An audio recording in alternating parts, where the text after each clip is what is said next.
Are we clear with the callback, everyone? Callback allows functions to call another function. Yes. Okay.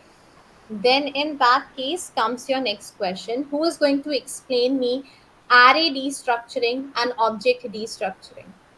Array destructuring and object destructuring.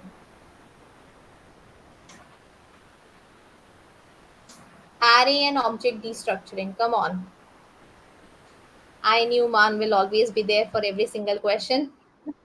Like I guess Apart from Man, okay. Kshitij, okay. Kshitij.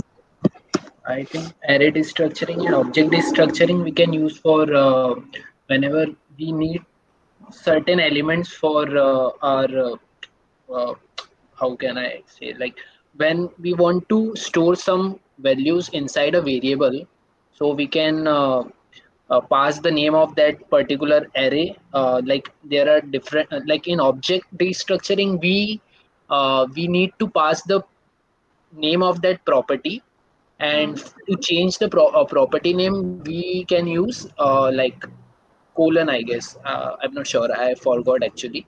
And for array Okay. destructuring we can use like simply the name of that particular element, and which will be equal to that array.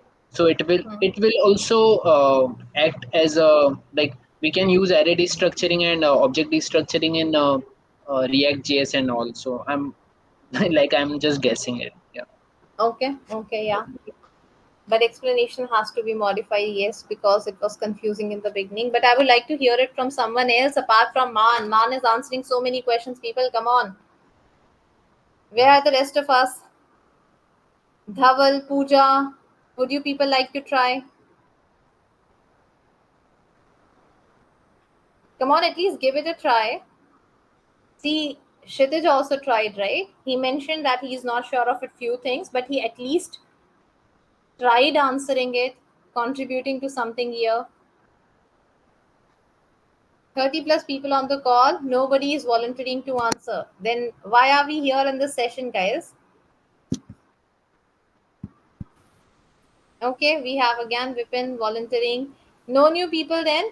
I'll go with Vipin. Vipin, you can try answering this. Yeah, array and object destructuring are means similar to unpacking values, means extracting values from a single array to multiple small elements using a equal uh, operator.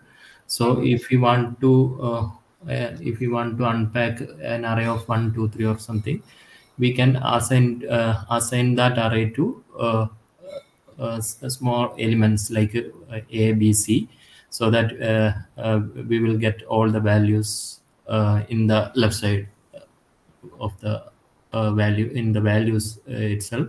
And same can be used for objects also. Objects can be destructured in that method, and the rest operator can be also used to destructure, Yeah. means spread and rest. Also, if we want to skip any elements, we can skip with the comma, so that it will not assign to that Yeah. variable. Okay. Good. Good try, Vipin. Okay. Cool. Let's understand how we need to answer this, right? First of all, guys, you people need to understand the term destructuring, because when I'm hearing you people, I can actually understand that you know, right? You know the concept, but you are lacking, or we can say you are, short of terms to put them into words. Like how we are saying that, we can assign the array to left hand side. What left hand side? No, we need to think about it. What is destructuring? Forget about array, forget about object. What is destructuring going to do? It is going to unpack.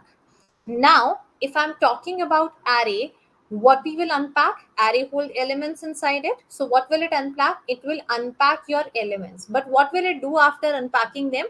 It will be storing them into distinct variables. So you don't have to use the words like assign, left side, right side.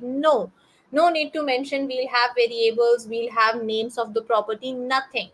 They ask you a simple question, array destructuring, object destructuring, answer in the same form. Destructuring simply means unpacking and storing them into the distinct variables. What is destructuring? Destructuring means unpacking and storing into distinct variables.